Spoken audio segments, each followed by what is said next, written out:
넘치는 곳 나린 곳 하시네 생수가 넘치는 곳 나린 곳 하시네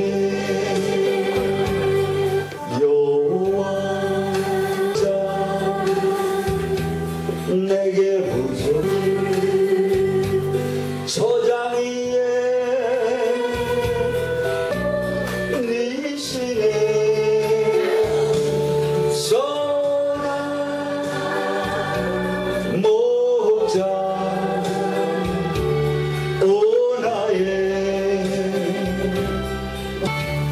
생수가 넘치는 곳 나린도 하시니 내 영혼 소생하며 자기 이름 위에 의의 길 인도하니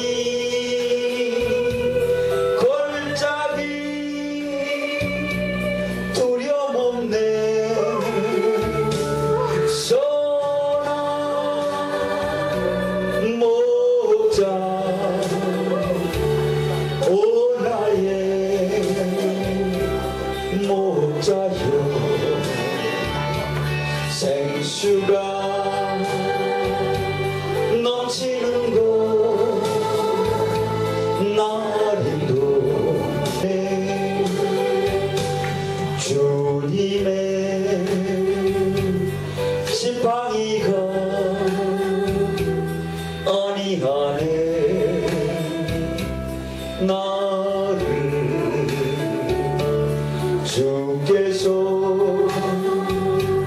원수 앞에 상으로 베푸시네 선한 목자 오나의 목자여 생수가 넘치는 곳 나린도 하시네 그런즉 누구든지 그리스도 안에 있으면 새로운 피조물이라 이전 것은 지나갔으니 보라 새 것이 되었도다. 아멘. 여기 계신 분들은 다들 영으로 거듭나신 분들이죠. 그래서 이 시간에는 그리스도 안에서 새롭게 거듭난 피조물에 대해서 말씀을 드리겠습니다. 예수님께서 한 번은 그 당시 신앙심이 아주 좋다는 바리새인들을 향해서 말씀을 하셨습니다. 그들에게 너희는 너희 아비 마귀에게서 났다고 말씀을 하셨습니다. 그러니까 마귀에게서 태어났다는 거예요. 너희들은 마귀의 자녀라는 것입니다. 하나님은 모든 인류를 창조하셨습니다. 그러니까 인류의 창조주이신 것은 맞지만 하나님은 하나님 안에서 거듭난 사람들만의 아버지입니다. 그러니까 인간을 그분이 창조를 하셨지만 당신이 창조하신 인간들의 아버지가 되지는 않는다는 것이죠. 하나님의 영 안에서 성령 안에서 거듭난 사람들이 아버지이기만 한다는 뜻입니다. 요한복음 3장 5절을 보면 그러죠. 사람이 물과 성령으로 거듭나지 않으면 하늘나라에 들어갈 수 없다고 합니다. 그래서 영으로 거듭난 자만이 하나님의 자녀가 되는 것입니다. 그래서 인간이 창조된 것하고 하나님의 자녀가 된 것하고 그럼 창조하셨으면 하나님의 자녀지 뭐가 다른가? 아닙니다. 창조한다는 것하고 하나님의 영, 바로 성령 안에서 거듭난다는 것하고는 굉장히 본질적으로 차이가 많이 납니다. 새로운 것을 이렇게 존재하게끔 만들어내는 것이 창조예요. 그러니까 인간이 말하자면 이런 컵을 만들어낼 수 있습니다. 창조할 수 있어요. 그러니까 직접 만들 수는 있는데 하나님의 그 성령으로 거듭난다고 그러죠. 낳았다고 하는 것은 태어난다는 것입니다. 사람이 말하자면 인간이 어떤 아기를 태어나게 하면 그건 인간인 것이에요. 그래서 낳으면은 어떤 어미에게서부터 새끼가 태어나게 되면 그 어미하고 딱 닮은 그 같은 종류가 되는 것이에요. 그래서 창조한다는 것은 이전에 없었던 어떠한 사물에 대해서 새롭게 아주 다른 것을 만들어내는 것이고, 낳는다는 것은 그 본질이나 형상이 같은 말하자면 그 근본이 같은 것을 새롭게 태어나게 한다는 것입니다. 그러니까 완전히 다른 것이 아니고 같은 유라는 것이죠. 그래서 우리가 성령 안에서 거듭났다는 것은 하나님의 자녀가 그래서 됐다는 것이에요. 사람이 애를 낳으면 사람이 되는 것이죠. 하나님 안에서 낳았다는 것은 하나님의 자녀가 됐다는 것입니다. 그분이 우리 아버지이고 우리는 그분이 아들과 딸이 됐다는 것입니다. 그래서 성령 안에서 우리가 거듭남으로 인해서 하나님의 자녀가 된 것이다. 그래서 우리가 이제 새로운 피조물이 된 것입니다. 그러니까 영으로 거듭나면서 그때 새로운 피조물이 되면서 그 전까지는 그냥 하나의 인간에 불과했었어요. 말하자면 마귀의 자식에 불과할 수 있었던 우리의 영이 성령 안에서 다시 재창조된 것입니다. 그런데 이것이 몸은 그대로죠. 육은 재창조되지 않았어요. 몸만 재창조된 것입니다. 이게 영이 열리지 않으면 이게 그렇게 실감이 나질 않습니다. 바울은 우리의 몸을 보고 겉사람이라고 그러고 우리 영을 속사람이라고 그랬습니다. 그러니까 우리의 겉사람은 날로 후퇴해가나 나이가 들어감에 따라서 계속 낡아가지만 우리의 속사람은 날로 새로워진다고 사도 바울은 이야기를 합니다. 이것도 날로 새로워지는 것도 모든 사람이 날로 새로워지겠습니까? 가만히 있어서 날로 새로워집니까? 아니죠. 우리가 경건훈련과 거룩한 삶을 계속 살아갈 때 우리의 영이 날로 새로워지는 것이지, 우리가 기도 생활에 좀 나태하거나 세상을 금방 사랑하고 아니면 욕심을 부린다거나 뭐 권력을 탐한다거나 이러면 어둠의 세력이 우리를 바로 짓누르면서 날로 긍정적인 방향으로 절대 새로워지기는 어렵습니다. 그래서 끊임없는 경건훈련과 하나님을 바라보면서 거룩한 삶을 살아갈 때 우리의 영이 그때 날로 새로워지게 됩니다.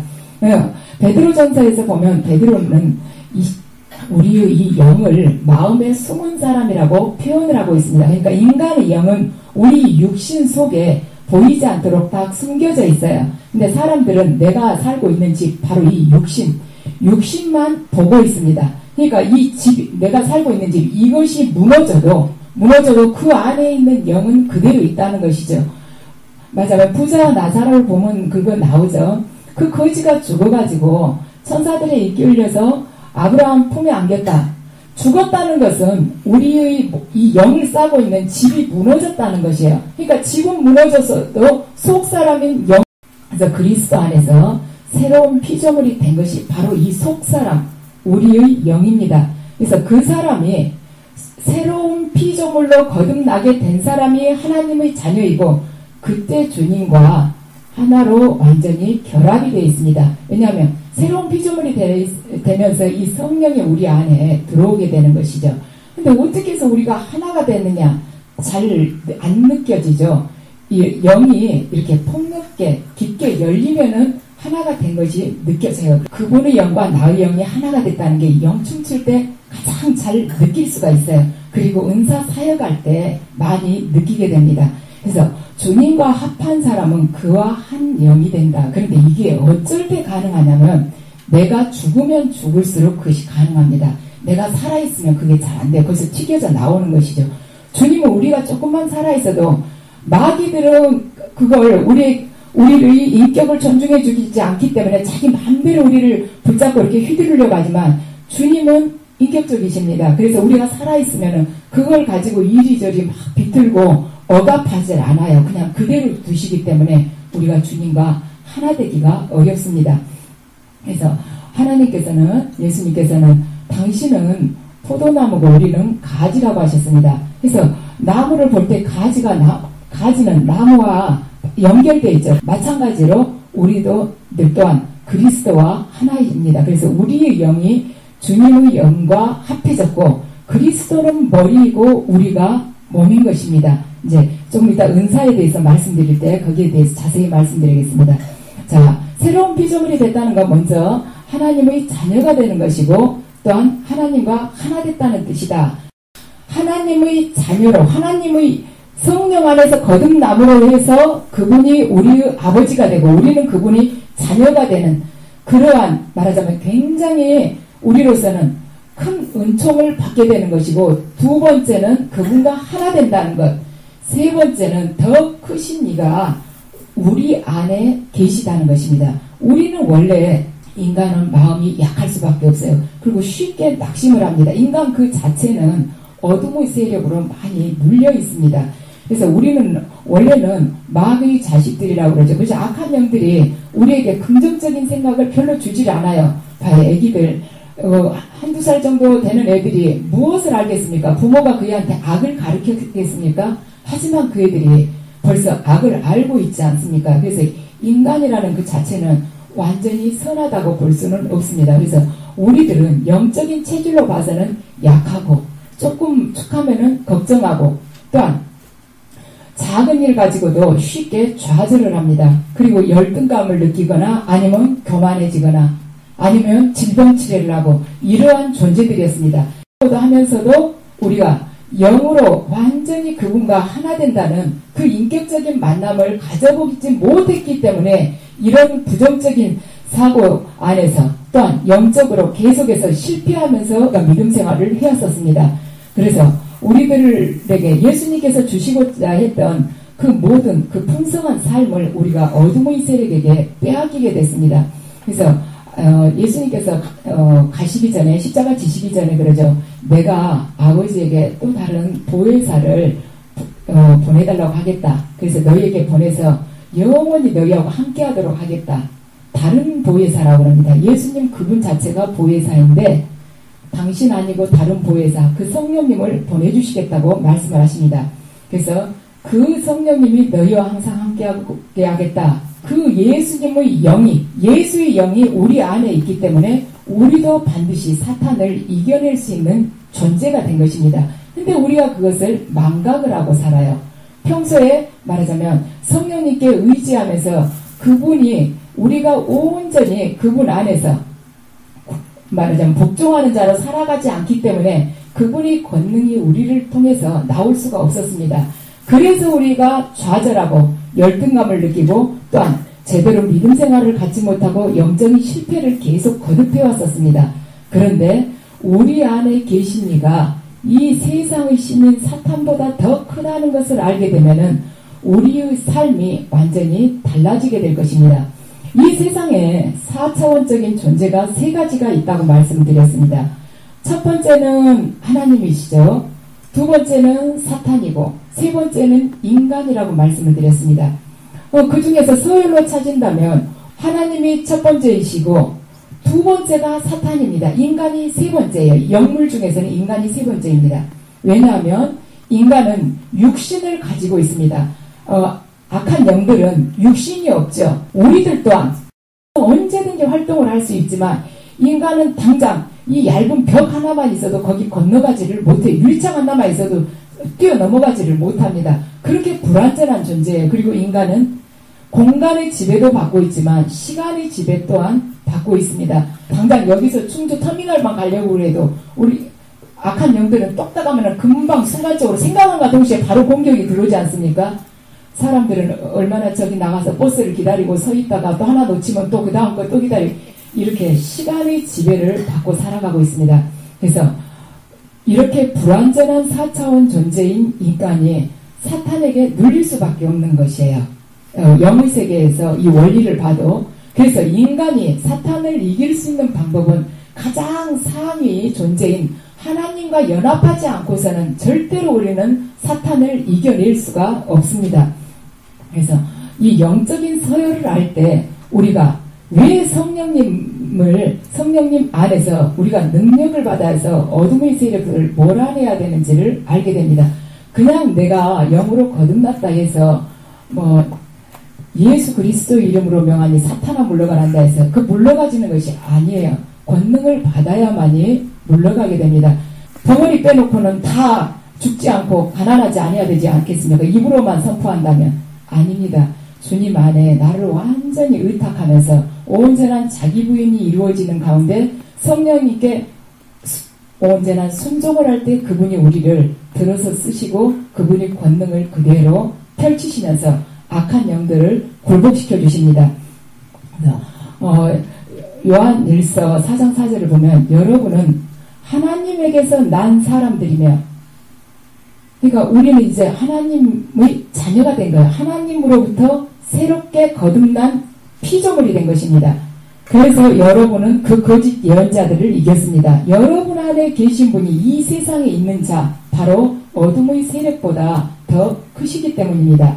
그래서 사도 요한이 이 편지를 썼을 때는 성령 충만한 사람들에게, 바로 신자들에게 쓴 것입니다. 그래서 우리가 바로 살아계신 하나님의 성전이다. 그래서 우리는 사망 권세를 이기신 주님을 그 안에, 내 안에 품고 있기 때문에 사망 체질에서 생명 체질로 완전히 건너와야 되고, 또한 우리가 가난 체질을 벗어버리고 풍요로운 체질로 건너와야 된다는 것입니다. 그래서 이것은 꼭 물질적인 것만이 아니고 영적인 가난을 또한 뜻합니다. 영적으로 풍부하게 살아야 된다는 것이죠. 그리고 육체적으로 이렇게 우리가 눌려있는 그런 질병에서 벗어나서 건강함을 얻고 살아야 된다는 것이죠. 왜냐하면 주님은 치료하시는 하나님이시기 때문입니다. 걱정으로부터 온전히 해방된 자, 그러니까 인간에게 있어서 고통은 누구에게나 주어진다 하지만 그 고통을 나에게 있어서 견디기 어려운 고통으로 받아들이느냐, 아니면 이 나에게 주어진 현재의 고난이 이걸 뚫고 나감으로 해서 하나님께서 나를 다시 바로 세우기 위한 그런 과정으로 받아내느냐, 바로 기쁘게 견디어내는 삶을 살아가면서 우리가 해방체질로 바뀐다는 것입니다. 하나님께서는 우리에게 너희들은 내 자녀로 거듭났으니 아무런 환난이 없을 것이다 하고 말씀하시지 않았습니다. 시편 91장 15절, 그가 고난을 받을 때 내가 그와 함께 하겠다. 내가 그를 건져주고 그를 영화롭게 하겠다고 말씀하십니다. 그러니까 우리가 환난을 당했을 때 그분이 우리와 함께 하시고 우리를 건져주시겠다고 말씀을 하십니다. 너희들 절대 환난 얻게 하지 않겠다고 하시지 않았어요. 우리와 함께 하면서 우리가 그것을 견디어낼 수 있도록 지켜주시면서 건져주시겠다는 분이십니다. 그래서 우리가 이 성령님과 동행한다는 것은 바로 신적인 발전소가 우리 안에 있다는 뜻이며, 우리 안에 모든 능력의 원천이 지금 잠재해 있다는 것이에요. 우리 자체가 바로 성전이기 때문에. 그렇지만 우리가 그것을 망각해버리고 살아가는 것이죠. 왜냐하면 영이 잘 안 열린 경우에는 이게 실감이 나지 않기 때문입니다. 따라서 우리가 모든 능력의 잠재력을 가지고 있으면서도 지금 제대로 그걸 펴지 못하고 다른 이들에게 유익함을 주지 못하고 살아가는데, 우리에게는 모든 것이 가능합니다. 근데 그것을 우리가 모르고 사장시켜버리는 것이에요. 그래서 우리가 이 성령님과 동행함을 알고 세상과 교회를 향해서 우리가 사역을 할 때, 그때 우리를 통해서 세상과 교회는 많은 변화를 갖게 될 것입니다. 하나님은 또한 우리가 선포하는 말을 통해서 성령님과 함께 역사를 하시면서 다른 이들이 심령을 바꾸시면서 죽음으로 가는 자를 완전히 소생하게 또한 바꾸실 것이면서 그들이 하나님만 바라보는 존재로 아버지께서는 새롭게 세우실 것입니다. 그래서 그 성령님은 우리 안에 계신 그분은, 영으로 계신 그분은 우리가 병든 자를 안수를 할 때 그 사람을 일어서게 할 것이며, 또한 그들 안에 있는 어둠의 세력들을 분별하게 해주실 것입니다. 예수님께서 그러시죠. 마가복음 9장 23절에 귀신 들린 아이를 제자들이 잘 쫓아내지를 못합니다. 그 귀신을. 그런데 예수님께서 오셔서 아버지한테 물어보죠. 저희가 언제부터 그랬냐니까 어렸을 적부터 물이나 불이 있으면 뛰어 들어가고 그랬었다 하죠. 그러니까 예수님께서 제자들이 자기들은 왜 못했냐고 그래요. 자기들도 할 수 있냐고. 그러니까 예수님이 할 수 있다면이 무슨 말이냐. 믿는 자에게는 모든 것이 다 가능하다고 말씀을 하십니다. 그런데 이것이 모든 것이 다 가능한가? 교회 다닌 분들을 하나님 안 믿는 분이 어디가 있겠습니까? 믿는다는 것이 우리가 그냥 예수님이 그리스도이시고 하나님의 아들이심을 믿습니다. 이게 이 믿는다는 이 단계가 천차만별입니다. 믿음의 깊이가. 그래서 믿는다는 것은 어떠한 것을 믿는다는 것이냐면 하나님의 말씀을 믿는다는 것이죠. 그래서 그 말씀을 믿는다는 것은 하나님의 말씀에 완전히 순종한다는 것입니다. 믿음은 순종과 같은 말입니다. 순종하지 않는다는 것은 하나님의 말씀을 못 믿겠다는 것이에요. 그래서 하나님께서는 순종하는 자를 통해서 역사를 하십니다. 그래서 믿는 사람에게는 모든 것이 가능하다는 말은 당신께 온전히 당신의 뜻에 순종하는 자들을 통해서 모든 것이 가능하게끔 역사를 해주신다는 의미입니다. 그래서 우리 안에 이 계신 성령님이 우리를 통해서 열매를 맺히는 방법은 두 가지가 있습니다. 내적인 열매가 있고 외적인 열매가 있습니다. 내적인 열매는 성경의 그 9가지 열매라고 부릅니다. 사랑과 희락과 화평, 그리고 인내, 자비, 양성, 충성, 온유, 절제, 이렇게 9가지입니다. 왜 이 성령님이 우리 안에서 열매를 맺을 수가 있는가? 우리가 맺는 것이 아니에요. 이 열매는 성령님께서 맺으시는 것입니다. 우리가 그분의 뜻에 온전히 순종을 할 때 그분이 열매를 맺어주시는 거예요. 그래서 내 안에 계신 그분이 만유보다 더 크심을 우리가 온전히 자각을 한다면 내가 절대로 용서하지 못할 사람을 그때 용서할 수 있게 됩니다. 그분께 내가 완전히 내 감정이나 의지나 뜻을 복종을 시키게 되면은 내가 소멸되고 내 자신이 없어지기 때문에 그분이 원하시는 사랑을 그때 하게 돼요. 저도 사랑이라는 것은 인간의 노력으로 하는 것인 줄 아는데 요즘 들어와서 그걸 많이 느끼게 됩니다. 인간의 노력으로 인간이 이론적으로 알고 있는 그 사랑이라는 것은 한계가 있는 것입니다. 내가 누구한테 참아주는 것은 어느 정도 한계가 있어요. 이 악물고 참아도 끝까지 참아주기는 어렵습니다. 그렇지만 주님께 의지하고 예수님의 삶을 생각했을 때 과거의 나보다 그분께 의탁하는 내가 많이 참고 용서하고 사랑을 할 수 있는 자로 바뀌게 됩니다.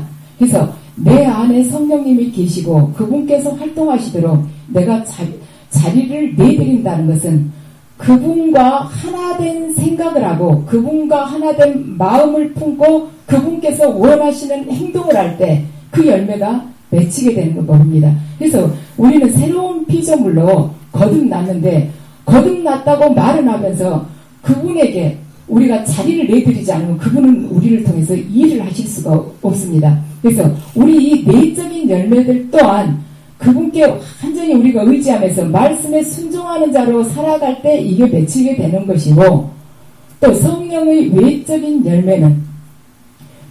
열매는 은사로 나타나게 되는 것이죠.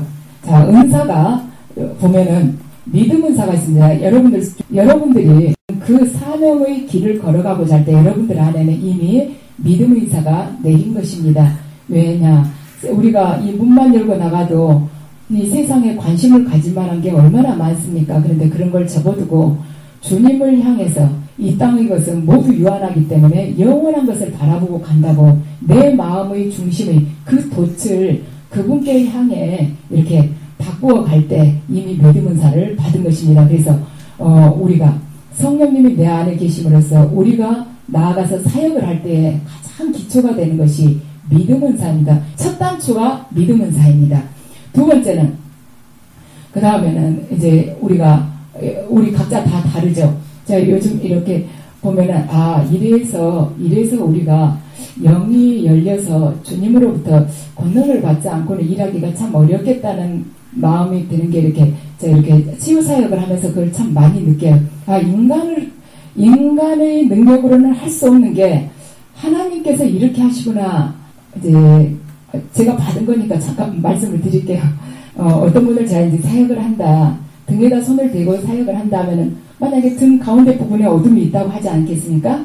그럼 거기를 이렇게 손을 대죠. 어둠이 있는 데보다 손을 대면은 어떻게 되냐면 이게 어둠이 어떻게 떠나가냐면 우리 유리창에 비가 오고 나면 유리창 지저분하지 않습니까? 그런데 거기를 깨끗한 이렇게 말하자면 물수건 같은 걸로 이렇게 닦으면 어떻게 돼요? 또 어둠이 떠나가게 돼요. 그리고 제가 지난 토요일에 그걸 느낀 것인데 이제 어느 분 기도를 제가 해드렸어요. 여기 안 계신 분이에요. 안 계신 분인데 저도 그분을 얼굴을 몰라요. 그런데 이제 주님한테 그분을 생각을 하니까 그분 형체를 앞에다 이렇게 보여주셔요. 그러면서 어디 어둠이 있다고 이렇게 딱 어두운 부분을 악한 영들이 잡은 부분을 딱 보여주시는 거예요. 그런데 이제 그걸 보면서 계속 이렇게 기도를 하니까 어둠들이 이렇게 그런 식으로 이렇게 유리창 닦는 것처럼 막 이렇게 나가는 거예요. 나가는데 등 쪽에서 이렇게 하고 있는데 앞쪽 가슴 쪽도 그분이 눌렸어요. 가슴이 이렇게 슬픔이나 이렇게 우울함 같은 걸로 눌려가지고 답답한 거예요. 그래서 등 쪽에서 하는 것보다는 그분이 이렇게 딱 저한테 돌아줬으면 좋겠는 거예요, 몸을. 근데 여기도 안 계시고. 근데 그 가슴만 할 수도 없고 또 엉덩이 아래쪽도 또 안 좋은 거예요. 그러니까 엉덩이 아래쪽에다 대가 하면서 가슴을 해야 되는데 하고 생각하는 순간에 이쪽에는 그분의 뒷모습이 딱 앉아있고 이쪽에다가 주님이 딱 앞모습을 딱 저를 쳐다보게 해주시는 거예요. 그러니까 두 모습이 나타난 것이죠. 주님이 그렇게 해주세요. 그분의 능력이 우리에게 말하자면 가르쳐 주시고 우리를 통해서 일하시지 않으면 할 수가 없는 것이다. 그래서 인간은 주님 안에서 거듭난 새로운 피조물로서 거듭나지 않으면은 그냥 이 고깃덩어리에 불과합니다. 근데 하나님 안에서 온전히 영적으로 재창조됐을 때 그분께서 우리를 그때 쓰시게 되는 것입니다. 그래서 그분 우리를 통해서 어떤 문제 해결 방법을 가르쳐 주시죠. 지혜 은사를 주셔서 이분이 어떤 집에 이러이러한 문제가 있어요.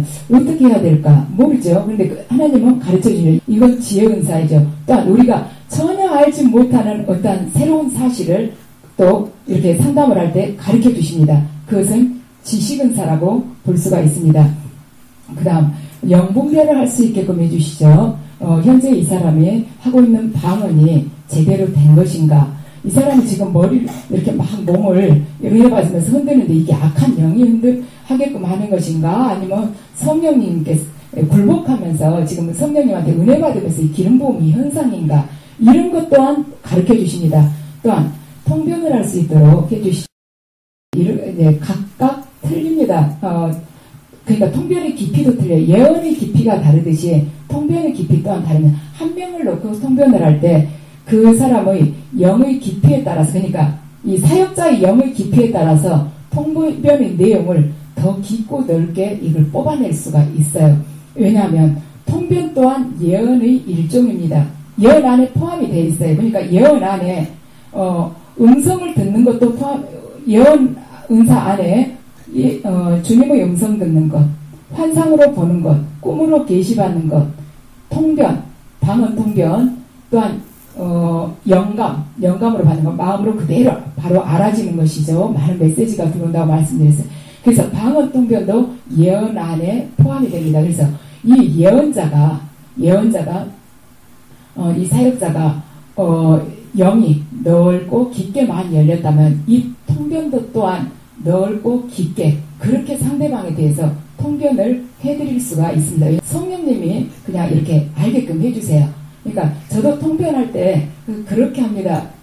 목사님은 바로 이렇게 선포되는 대로 하시는데 저는 이렇게 상대방 통변을 하려고 생각하면 이 사람이 지금 기도를 이렇게 하고 있구나 이 생각이 그냥 바로 딱 들어오는 거예요.